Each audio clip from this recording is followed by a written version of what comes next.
All right, guys, Kevin here. Got Meril. Meril's already doing the disco dance. All right, guys. Today we are going to be talking about, it's been a crazy day, guys. But today we're going to talk about doing an independent film or a film series in a small community. Ready, set, go! So come inside, let's see what madness we can find.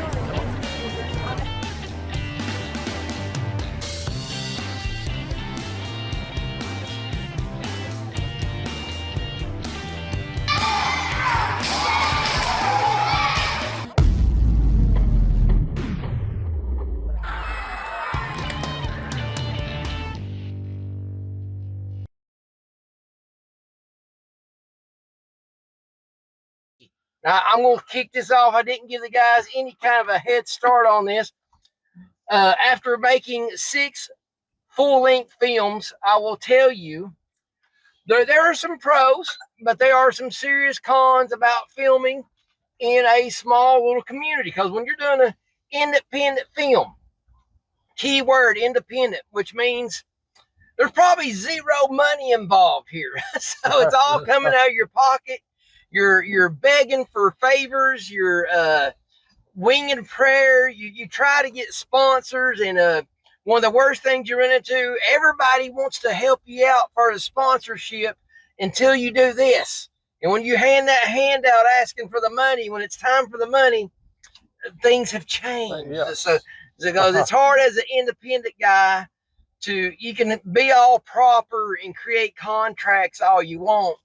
But at the end of the day, a local community really is a little bit funky on how you do business with it. It's so, AJ, what's your quick take right off the bat? See if we can bounce off of it. Yeah, that whole thing about the lack of resources is the biggest thing. And however, there can be a sense of community that builds around it. True. Anything you'd add to that, Meril? Well, the thing to me, I know that independent films, you have to build it yourself, yes, personally, but it's if you can get the word out to people, what you're doing and explain to what you're trying to do. I think, and show them and sort of expand on your narrative, what you're trying to say. Right. Your story that you're trying to do, whether it's a documentary or whatever, But I think the main thing is that if people don't know what you're doing, how can they react to what you're doing? True. Yeah. And I have to agree 100%, Meril.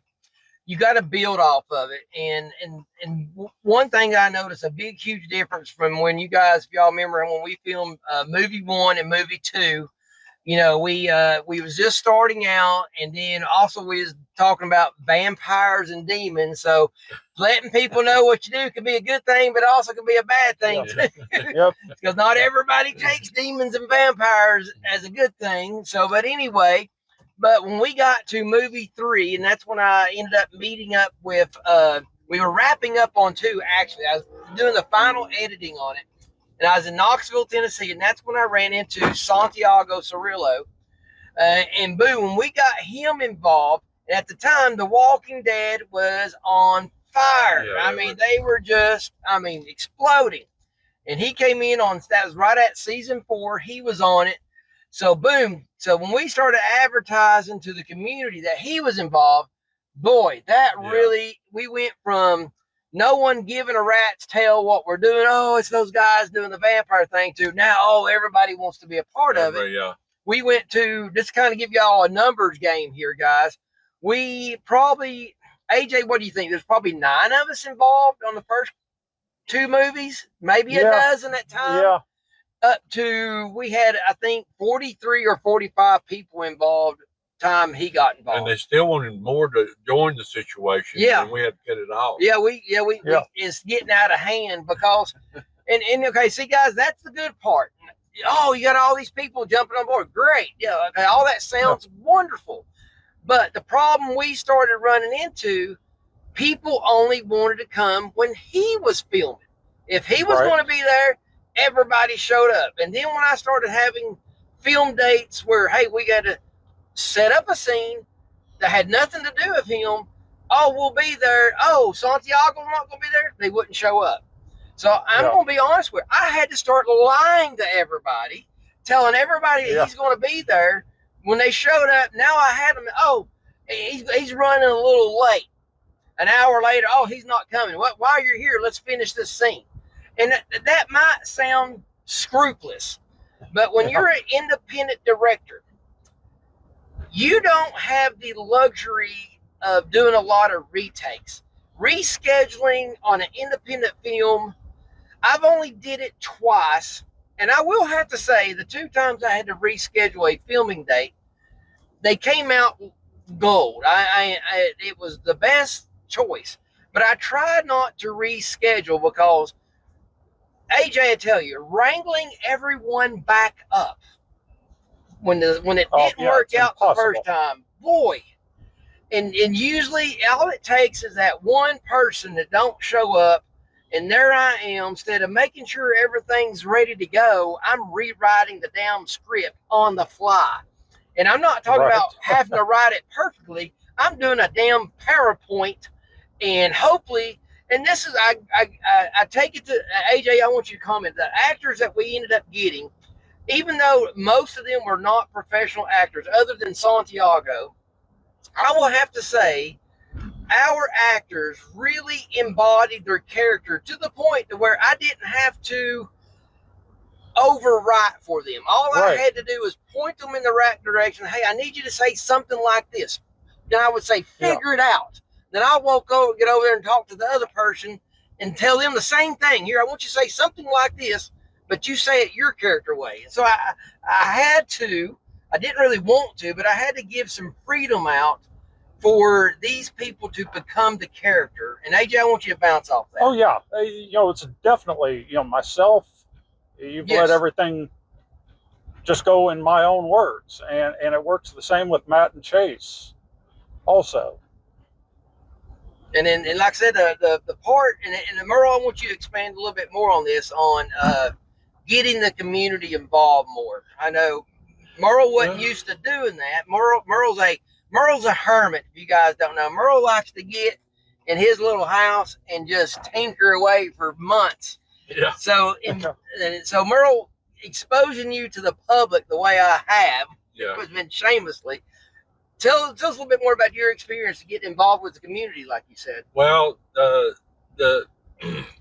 so here we had Santiago, but I didn't know. So we got the community center to go along with us. Yes. To have a get together of the meeting of the minds. Right. They explained to everybody what we were doing and what me and Kevin were. We called it the tripod. It was Penny, Kevin, and me. Right. And we called it the tripod. Tripod. But the whole thing about it is but Santiago, he brought the woodwork. I mean, we had the newspaper out there. Yeah, the newspaper's out there, and I tried to get Channel 3 to come down from Chattanooga, but they really they ended up, I think, some kind of massive wreck happened where they couldn't get the coverage to come down. So that's understandable and everything. But and I'm glad you mentioned that, bro, the tripod, because I'm here to tell you another good thing. You need a good right hand as far as a teammate, but if you're married, your spouse really needs to be there backing you up. And my wife, she was there all the way. She was there all the way. She had to put up with me, because I'm here to tell you guys, when you're directing a film, the best of you don't come out a lot of times, because you're sitting there. I'm in the zone. I got a vision, and then everybody wants to go on a damn smoke break. So, and that drives you. Then someone don't show up, or we had that one guy. Gosh, what was his name? Matt's buddy. Oh, the one that played one of the Dracula. Oh yeah. One of the vampires. But anyway, I can't remember his name right off the hand. But anyway, he was notorious. If we said filming starts at 12, when I say filming starts at 12, that means your butt needs to show up no later than 11:30. And if you do, be in costume ready to rock and roll. So he would always show up an hour or 2 hours late. And I was like, damn, I'm getting tired. I said, I'm getting ready to fire his butt. And his buddy was like, oh no, I said, okay, here's what we're going to do. Whenever I want to film, I'm going to tell him we're filming 2 hours earlier. And so I started, we all had to tell a lie. Hey man, filming starts at 11, even though filming truly didn't start till 1 o'clock. So I made sure I set it up like that. So when he come dragging in about 12:30 or whatever, hey, good. He was on time finally for once. So and that's something that's a lot of things people don't talk about. You can write the perfect script. You can have the best cameras. But I'm here to tell you that when you get on the lot, that everything's going to go to hell. And you got to be able to turn to your pals back here and say, all right, okay, we need a plan B. What are we going to do? Mm-hmm. AJ, do you got any plan Bs that you remember that we had to pull off? Oh, boy. I thought you might have a story fresh in mind. Yeah, nothing's coming to mind. Or how about when we filmed, because I know you had some hard times with, we had to film at Prater's Mill. We had a filming, so we was filming Friday night. We was going to film on a Saturday night. Well, the weather forecasted earlier that week said Friday night was going to be in the upper 60s. Saturday, it was going to be in the upper 70s. Well, the weather drastically changed the day of, and I'm talking about it ended up, the high for Friday ended up being 52, and then it ended up, we were filming up until 2 o'clock in the morning. We knew it was going to be a late one, and it was outside. So, and everybody knew we had, the bad thing was we had to rent the property, so I couldn't change it at the last minute. So, they ended up dropping down to 27 degrees by 1 o'clock that morning. Yeah. So here I am, and I know poor AJ, we had him out there. Luckily, we were able, for most of the cast, Melody Hiltley brought in chicken noodle soup, and she gave it to us in styrofoam cups. Yeah. And AJ, I don't know about you, but that saved my life. Right. And I was able to, poor AJ had a lot of dialogue scenes, so he was out there standing out in it. So we had to do a little bit, rotate, and rotate people. We couldn't have a lot of groups of people standing around, or you just freeze that. Now Melody's job was to keep me from dying that night, because there I was. Her job was, and I gave her full control to tell me, Kevin, stop right now, and she would force feed me the soup. She goes, I don't care what you're doing. You're stopping right now. And she would make me sit there and drink the whole cup and hand it back to her. And then the whole time she was making me eat that, another person was warming my hand, because I didn't have gloves on, because I was having to write with a pencil and check things off. So, and my hands were freezing to death. So, I mean, if it wasn't for her being able to stay on top of that, because at 1 o'clock, we start the fight scene with me and David Chandler. And like I said, at that time, it's 27 degrees. And me and this guy has never fought at all. We barely knew each other at this point. We knew each other just for a few months. No practice choreographing this. I told him, I said, listen, you go ahead and walk it off, figure it out. And I said, if I need to make changes, I'll do it on the fly. And I'm here to say, guys, me and him had an excellent fight scene, considering how we had to do it. AJ, what was your partake on how the community responded to us doing this around here? If you can go talk to someone one-on-one, it seems to work. Yeah, we had a little bit of success getting into the Creative Arts Guild, right, to film the mummy scenes. And certain business owners you could talk to. I think some of the best looking stuff we did was at the old Las Reyes building. Yes, yep. And that was just pure luck. me being, we were filming out there one night outside of it, and the owner came out there and asked me what I was doing in this parking lot. Yeah. And the first thing out of my mouth is, I said, well, I'm out here filming, doing independent film, and I love how beautiful your building is, and I just want to make sure it's in my shot. And he was just so thankful that I loved his building. He said, would you like to film inside? And I said, I would love to film inside. Yeah. And we ended up filming the opening to number 4 in there. So Yeah. that's how that came. So I wrote a whole scene that was not even in the script, just to film at his restaurant. Yeah. Because that's what you do. I mean, I can come up with anything, but when you have someone wanting to help you, you better run with it, because getting people to come on board it's tough. And then AJ, I think you hit the nail on the head, one-on-one, and then still it's like pulling teeth. Right. Because then they start asking questions. Well, what's going to be done in the script? What are people going to say? And everybody they start getting nosy on the script and stuff like that. But I will have to say, the greatest part of the community in Dalton was the local ambulance and the police department. They have, in 911, they were the greatest people and the most easiest people to deal with. Anytime we filmed outside, all I had to do was call 911. My name's on their registry. They know who I am. I tell them, hey, I'm filming out here. Can you please send a cop over just to check on us? I invited them to come over. And one scene was, remember, AJ, we did the bank robbing scene. You remember that, Meril? Oh, yeah. Yeah. And so they came over. I made sure the cops checked the guns, and that way, if any phone calls got made to 911, they were supposed to go back to that cop.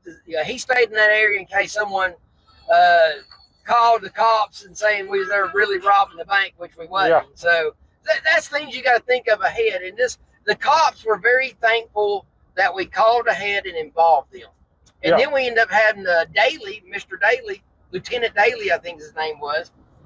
He actually did a scene for us in our movie, in movie number 4. And he came in and done this big whole pull up with the lights on and everything. Oh, yeah. And he ended up doing it like 5 or 6 times. Yeah, and, over by the railroad. Over there underneath the railroad track. So so one of the things I can tell you all, if you're all one of the greatest things, get to know everybody in your town. Get to know your mayor.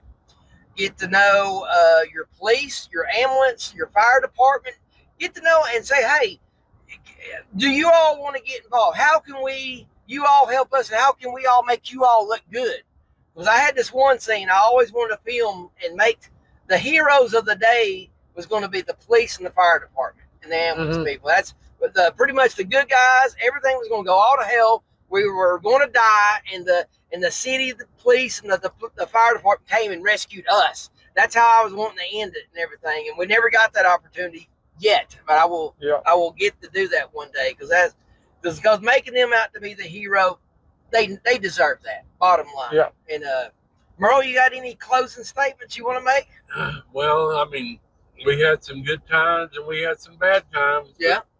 But they were profitable in the sense that we made the movies. Right. And guess what? We're back again, guys, and we got a big announcement coming up real soon. I told y'all last time on the last on the road that we were back, but something has happened since then, and we got a 10 times bigger even update coming, and it's blown my mind. It's a great opportunity, and we're able to, our plans were, we're going to have to step it up a notch to meet the demands. AJ, you got any closing statements here? No, nothing new for me today. Nothing new. All right, well, guys, we're right here. We're at the old stomping ground, the Mexican restaurant. And remember to subscribe. Yeah, like and subscribe. I hate to have to say that, but if you don't, y'all don't know how to push the buttons, I guess. So, hey, look, guys, we're going to shoot straight in right here. Good deal. And like AJ said last time, and wow, it's still daylight. It's a wonder, because I went to go get gas today. My God, it was just like World War III had broke out. It's like a war of the gas pump. All right, guys. Hey, guys, let's do a crazy pose here. I need thumbnail shots. Everybody, cool pose here. Yeah, there you go. Awesome. All right, later, guys. Have a good evening.